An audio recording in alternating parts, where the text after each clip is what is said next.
আফগানিস্তানকে হারিয়ে বাংলাদেশ দলে পুরস্কার আর ডলারের ছড়াছড়ি। সেরা ইনিংস আর ছক্কার ঝড়ে তানজিদ তামিমের হাতে ডলারের চেক ওঠে 2 দফা। ম্যাচের সেরা তারকা নাসুম আহমেদ এক পুরস্কারেই পেলেন $5,000। ম্যাচ সেরা হিসেবে নাম ঘোষণা আসতেই মহান আল্লাহর শুকরিয়া জানান নাসুম। এক নজরে তামিম, নাসুম, লিটনদের হাতে ওঠা প্রাইজ মানির অঙ্কগুলো জেনে নেওয়া যাক। পুরস্কার বিতরণী মঞ্চে প্রথমেই ডাক পড়ে তানজিদ তামিমের। আফগানদের বিপক্ষে মাত্র 31 বলে 4টি 4 ও 3টি ছক্কায় 52 রানের দুর্দান্ত ইনিংস খেলেন এই ওপেনার। তার এমন ব্যাটিংয়ের ওপর ভর করেই তো আফগানদের হারানোর ভিত পায় বাংলাদেশ। তানজিদ তামিম পান game changer of the match পুরস্কার। ট্রফির সাথে তার হাতে ওঠে $3,500 বা প্রায় $4,26,000। 3টি ছক্কা হাঁকানো তামিমের হাতে ওঠে সুপার সিক্সেসের $3,000 বা প্রায় $3,65,000 চেক। ইনিংসের প্রথম ওভারে মেডেন সহ উইকেট শিকার করেন নাসুম আহমেদ। 4 ওভারে মাত্র 11 রান খরচায় জোড়া শিকার তার। ম্যাচ সেরার খেতাব পান এই টাইগার স্পিনার।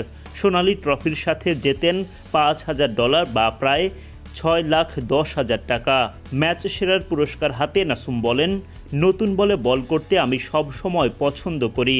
আজ ক্যাপ্টেন যখন বলেছে প্রথম ওভার বল করব, ওটাতেই এক্সাইটেড হয়ে গিয়েছিলাম। প্রথম বলে উইকেট নিয়েছি, খুব ভালো লাগছে। আমি যখন রাতে বল গ্রিপ করতে যাই অনেক হাত ঘামছিল। গ্রিপ চেঞ্জ করে জায়গায় বল করার চেষ্টা করেছি, ক্রসিং করার চেষ্টা করেছি।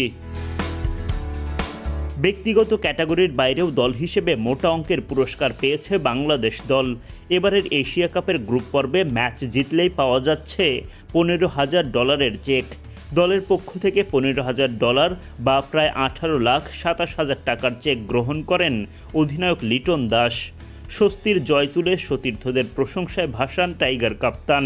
তিনি বলেন, ম্যাচ জেতা অবশ্যই স্বস্তির, তবে আমরা শেষ 4-5 ওভার ভালো ব্যাট করিনি, মিডল ওভারে ভালো বল করিনি, তবে জানতাম যথেষ্ট রান হয়েছে। এরপরে 15 থেকে 20 রান কম হয়েছে। বোলাররা যেভাবে বল করেছে, বিশেষ করে নাসুম এতদিন পর খেলে নিজের স্কিল দেখিয়েছে। রিশাদও অনেক ভালো করেছে। আজ তামিম দুর্দান্ত ব্যাট করেছে। শুরুর পার্টনারশিপও গুরুত্বপূর্ণ ছিল। নাসুমও যখন শুরুতেই উইকেট এনে দিল, ওদের ওপরটা চাপ সৃষ্টি করে।